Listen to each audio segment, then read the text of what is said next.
Hello મિત્રો, તમે જોઈ શકો છો અમે આવી ગયા છીએ રોહા ફોર્ટ, જે કચ્છના નખત્રાણા ગામથી નજીક આવેલો મહેલ છે।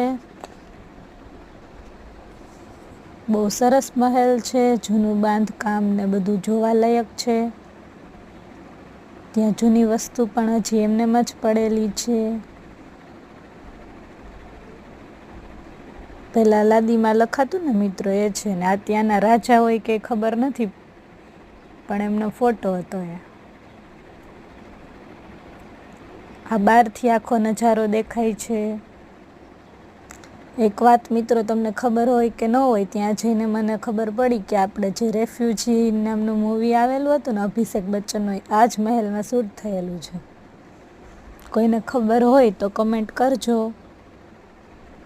બહુ સરસ જોવાલાયક મહેલ છે।